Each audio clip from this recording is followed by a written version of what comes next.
Bonjour, je suis ravi de vous retrouver pour ce nouveau journal. Voici les titres de ce lundi 4 juillet. Saint-Jean-de-Mont prête pour la saison estivale. La station balnéaire passe de 8 000 habitants l'hiver à près de 100 000 l'été. Les différents services de la commune préparent depuis plusieurs semaines déjà l'arrivée de ces vacanciers. Une centaine de saisonniers a été recrutée cette année pour renforcer les équipes. Reportage au début de cette édition. L'entreprise Cugnot poursuit son développement. Le groupe vendéen de construction de préfabriqués veut renforcer sa position sur le marché du logement social. C'est l'un des éléments forts du plan stratégique que l'entreprise vient de présenter. Cugnot qui prévoit également le recrutement d'une centaine de personnes. Et puis de la musique, un peu de folie et de la bonne humeur, c'est la recette du Festival de Poupée. Cela fait 30 ans que ça dure. Un anniversaire fêté tout le week-end à Saint-Malo-du-Bois en présence de 22 000 personnes. Invités, vous le verrez, à prendre de la hauteur. Ils viennent chercher le soleil et la chaleur. Ils vont devoir patienter encore quelques jours. Les premiers juilletistes sont arrivés ce week-end dans notre département. Ce n'est pas encore l'affluence dans les campings et les hôtels. Il faudra attendre le week-end du 14 juillet. Les stations balnéaires, elles, en tout cas, sont prêtes pour accueillir les quelques 3 millions de touristes attendus d'ici la fin août en Vendée. C'est ce qu'a pu constater Alix Lanos. Elle s'est rendue à Saint-Jean-de-Mont. La commune multiplie par 12 sa population l'été. Alors pour recevoir au mieux ses vacanciers, l'office de tourisme, la police municipale et même le service des espaces verts recrutent des saisonniers. Reportage. Le Remblai est encore calme, seuls quelques vacanciers profitent déjà du bord de mer. Pourtant, dans quelques jours, la saison estivale sera bel et bien lancée dans cette station balnéaire de 8 000 habitants. La population de Saint-Jean-de-Mont avoisinera bientôt les 100 000 âmes. Alors évidemment, ce sont tous les services de la commune qui sont mobilisés. Dès l'automne, on commence à préparer la saison suivante, que ce soit au niveau des renforts saisonniers, puisqu'évidemment, on a tout un personnel qui vient en sus de notre personnel habituel. Beaucoup dans les espaces verts, dans le service enfance-jeunesse, puisqu'on accueille quand même non seulement les enfants des Montois qui sont en vacances, mais également tous les enfants des saisonniers. Et ils sont près d'une centaine à venir gonfler les équipes de l'ensemble des services. Pour la police municipale, par exemple, 2 jeunes recrues démarrent leur saison. Ces 2 renforts nous permettent surtout de travailler sur des journées continues, en journée mais aussi en nuit. Donc ils nous assistent vraiment dans nos missions. À l'office du tourisme, on attend près de 80 000 passages dans l'été. Alors l'équipe est passée de 5 à 12 personnes pour la saison. Et là, on est vraiment sur les derniers préparatifs, aussi bien au niveau de l'installation, de la préparation des dossiers, de la formation aussi de ces saisonniers qui viennent nous rejoindre. Ici, les saisonniers sont arrivés il y a déjà plusieurs mois. Chaque plate-bande doit être parfaite, alors aux espaces verts, on a la saison estivale en ligne de mire depuis déjà longtemps.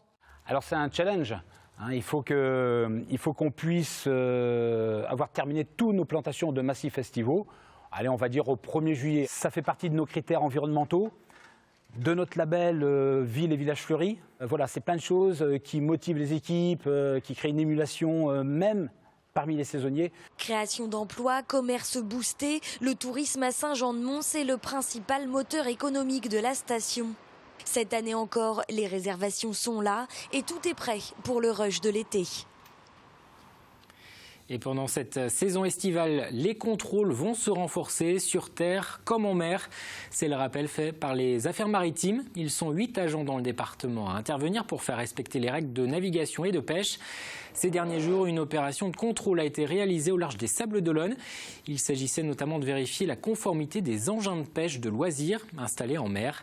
Sur la vingtaine de casiers, de filets et de lignes contrôlés, 6 ont été saisis par les affaires maritimes.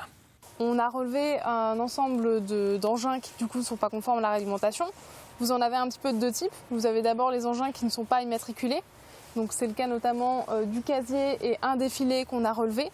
Donc non immatriculés qui ne peuvent pas être reliés à un navire. Donc on ne peut pas vérifier qu'ils suivent bien la réglementation en termes de pêche de plaisance. Et on en a également un qui pour le coup est immatriculé, mais qui se trouvait dans une zone de cantonnement interdite aux filets. Et ces contrôles peuvent déboucher dans certains cas sur l'ouverture d'une procédure judiciaire. Les peines peuvent aller jusqu'à 22 500 € d'amende. Près de 200 élus réunis à La Roche-sur-Yon. L'association des maires et des présidents de communautés de communes de Vendée tenait son assemblée générale. Depuis le 1er janvier dernier, le département ne compte plus que 269 communes en raison de la fusion de certaines d'entre elles. Des rapprochements qui vont se poursuivre dans les prochains mois. Les maires de Vendée incitaient également à travailler désormais plus étroitement avec le conseil départemental et le conseil régional. Pour la présidente de l'association des maires, la baisse des dotations de l'État oblige les élus à travailler différemment. Travailler ensemble, c'est le maître mot et ce sera le maître mot demain puisque demain, nous allons passer de 29 communautés de communes à 19. Donc déjà, fusion entre communautés de communes, il va falloir travailler, discuter ensemble et puis travailler avec le département avec un projet de contractualisation. On va passer certainement à une politique de guichet, plus à une politique de projet sur le territoire, c'est quand même très intéressant.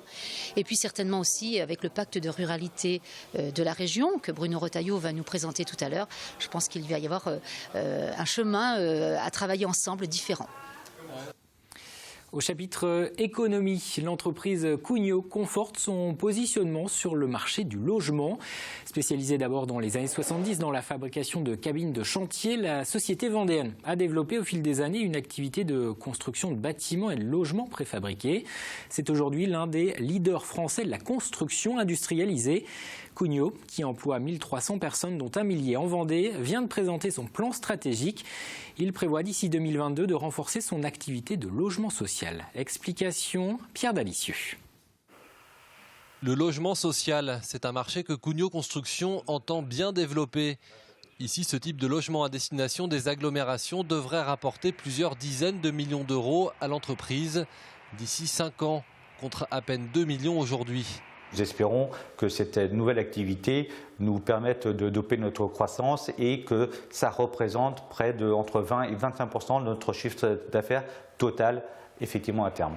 De 250 millions d'euros de chiffre d'affaires aujourd'hui, l'entreprise entend dépasser les 300 millions d'ici à 2022. L'entreprise, qui est spécialisée dans le préfabriqué, se dirige donc vers ce type de construction. Une ambition forte du groupe malgré ce climat morose qui tend à s'éclaircir un peu. Nous avons plutôt été légèrement en baisse en termes de chiffre d'affaires, donc je pense que nous avons touché le plancher et que nous ne pouvons que remonter aujourd'hui. Et c'est justement pour donner ce nouvel élan au niveau des équipes, au niveau de l'entreprise, que nous mettons en place ce plan Ambition 2022. Un plan qui prévoit l'ouverture de 2 nouvelles agences, une dans le nord et une dans l'est de la France, avec en tout une centaine d'emplois à la clé, en plus des 1300 salariés que compte le groupe. Aucun pour le moment n'est prévu sur le département. Après Le Boupère et Beauvoir-sur-Mer, c'est Talmont-Saint-Hilaire qui accueillait cette année le congrès départemental de l'UNC. L'Union des anciens combattants de Vendée est l'une des plus importantes de France. Elle a réuni plus de 12 000 adhérents, principalement des anciens de la guerre d'Algérie ou du Maroc, mais aussi des soldats de France qui ont un jour porté l'uniforme de l'armée, de la gendarmerie ou des pompiers. Après un défilé, une cérémonie a eu lieu devant la stèle de la commune, une manière de se souvenir des hommes qui ont combattu pour la liberté. Tout ça pour rappeler le devoir de mémoire, parce qu'il y a quelques années, quand je parlais de la guerre, quand je parlais des anciens combattants, on disait mais il n'est plus dans le coup. Pourquoi? Parce que la guerre, il n'y en aura plus jamais. Et puis, l'année dernière, au Bataclan et ailleurs, eh bien, on s'est rappelé que la guerre était encore possible, même chez nous en France. On ouvre une page sport à présent dans ce journal avec d'abord du cyclisme, 3e étape du Tour de France ce lundi entre Granville et Angers, une étape de 223 km animée entre autres par Thomas Voeckler. Le coureur de Direct Énergie est sorti du peloton à 90 km de l'arrivée pour rejoindre l'homme de tête Armindo Fonseco. Les deux coureurs ont été rattrapés à quelques kilomètres d'Angers. Victoire finale au sprint de Mark Cavendish. Brian Cocard termine 3e, Peter Sagan reste en jaune. Retour en détail sur cette étape juste après ce journal dans l'émission Les Vendéens du Tour présentée par Aurélien Huard. Et à noter que les coureurs de Direct Énergie portaient ce lundi un maillot spécial, un maillot avec un bandeau rouge et le nom de Romain Guyot, en hommage au cycliste de 23 ans, membre du Vendée U, décédé en mars dernier dans un accident de la route. En football, le courage des Islandais n'aura pas suffi à faire vaciller les Bleus. La France s'est brillamment qualifiée ce dimanche soir pour les demi-finales de l'Euro en battant l'Islande. Victoire sans appel 5-2. Au-delà du score, le jeu développé par les joueurs de Didier Deschamps a séduit et on se prend désormais à croire à une victoire de la France en finale. Il faudra auparavant battre l'Allemagne. Écoutez ce qu'en pensent ces supporters des Bleus rencontrés ce lundi dans les rues de La Roche-sur-Yon. Déjà 5-2 c'est bien, donc je pense qu'il peut aller jusqu'en finale. Après il joue contre l'Allemagne je crois, ça va être plus difficile. Là je pense qu'on va peut-être aller jusqu'au bout, je le souhaite. Mais j'ai vraiment passé un bon moment et vive les Bleus. Toutes nos félicitations, l'équipe est vraiment en pleine forme et nous espérons surtout qu'ils vont battre l'Allemagne. Ça c'est le grand espoir. Par contre il faut qu'ils gardent des batteries pour les prochains venir de match, parce qu'avec les Allemands déjà il va falloir jouer serré. Si jamais ils sortent un match comme celui qu'on a eu hier, ça devrait pouvoir être bon. Il faut qu'ils se bougent un peu, pas comme les matchs contre la Roumanie par exemple. Je crois et je vois à France championne d'Europe. Je suis content que ce soit l'Allemagne parce qu'ils le méritaient. Ils ont eu des matchs difficiles. Non, on est très contents, quoi, vraiment. Super, impatient de voir ce match. Enfin, un dernier mot de sport avec ces images de planche à voile. C'était la 33e édition du raid La Tranche-Île de Ré, une compétition longue distance de 22 km entre la Vendée et la Charente-Maritime. Cette année, 265 véliplanchistes venus de toute la France y participaient. Chez les hommes, le multiple champion du monde Antoine Albo, déjà vainqueur l'an dernier, s'est imposé. Chez les femmes, victoire de Maëlle Guilbault. Direction Saint-Malo-du-Bois à présent. Le festival de Poupée a 30 ans cette année. Un anniversaire fêté tout le week-end dernier avec 22 000 convives. Au programme des arts de la rue, des baptêmes de grue et des concerts. Les groupes Boulevard Désert et Elmer Footbeat étaient entre autres de la partie. Un anniversaire à l'image du fondateur du festival, Philippe Mindron, et de son équipe, fou et déjanté. Arnaud Barrier, Grégoire de Châtillon.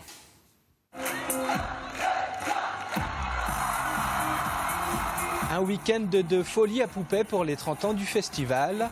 Un anniversaire en plus de ça gratuit pour un public naturellement conquis. Ça fait des années qu'on vient là. Vraiment, ça change. Et ce soir, c'est gratuit. Il y a énormément de monde. C'est vraiment génial. Une très bonne ambiance. Les gens sont au rendez-vous. Ouais. Pour marquer le coup, Poupée a vu les choses en grand. 3 scènes, des artistes comme Boulevard Désert, Strolade et Elmer Footbeat.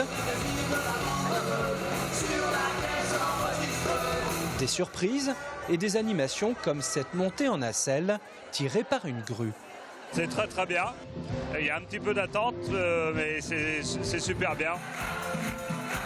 On vient tous les ans et puis Poupée, c'est devenu un rituel et les 30 ans en même temps, quoi. Nous, les 30 ans, c'est super. Oui, c'est que du bonheur parce qu'il fait beau d'abord. Puis on attendait 15 000 personnes, puis je crois qu'on doit être 20 000 parce qu'on ne sait plus où les mettre. Là.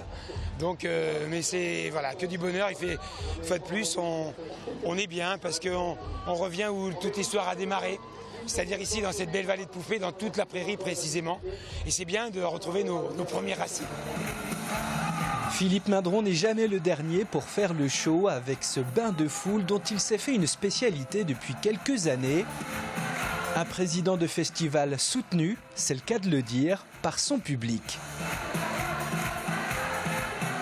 Merci Philou. La fête n'est pas terminée. Dès demain mardi, le festival remet ça avec Poupée des Rails, un spectacle 100% déguisé et 100% allumé, retransmis pour la première fois en direct à la télévision. Et le festival de Poupée se poursuit jusqu'au 22 juillet. Comme chaque lundi, on jette un coup d'œil à l'agenda de la semaine. Parmi les rendez-vous, une nouvelle mobilisation contre la loi travail ce mardi. Ce sera la 12e journée d'action. À La Roche-sur-Yon, les syndicats ont prévu un rassemblement à 17h place Napoléon. Le texte, lui, sera de nouveau soumis à l'examen des députés cette semaine avec à nouveau un possible recours au 49.3. Ce mardi, ce sera également jour de résultats pour les quelques 6000 candidats vendéens au bac. Admis, recalés ou bien repêchés pour les rattrapages. Réponse à partir de 9h sur le site internet de l'Académie de Nantes ou bien devant les centres d'examen. Un mardi qui marquera également la fin de l'année scolaire. On range les cartables. Dernier jour d'école avant 2 mois de repos. À noter que dans l'enseignement privé, les élèves sont déjà en vacances depuis vendredi dernier. Il y a également du sport cette semaine. La Vendée accueille la Coupe d'Europe de twirling bâton. 17 nations seront représentées, dont la France. Il y aura notamment parmi les participants 4 twirlers vendéens. Cérémonie d'ouverture mercredi soir au Vendespace. Début de la compétition jeudi. Les finales auront lieu samedi et dimanche. Et puis autre Coupe d'Europe, celle de football. La France affrontera l'Allemagne jeudi soir. Ce sera au Stade Vélodrome à Marseille. Coup d'envoi de la rencontre à 21h. En jeu, on le rappelle, une place en finale de l'Euro face au vainqueur du match Portugal-Pays de Galles. On passe à la météo, un léger mieux dans le ciel. Ce mardi, le soleil va s'imposer dans l'après-midi après une matinée partagée entre nuages et éclaircies. On va gagner quelques degrés au thermomètre. Il fera 21 à 25 au meilleur de la journée. Le détail des prévisions, c'est dans un instant avec Armel Pavageau qui vous parlera également de la météo des plages.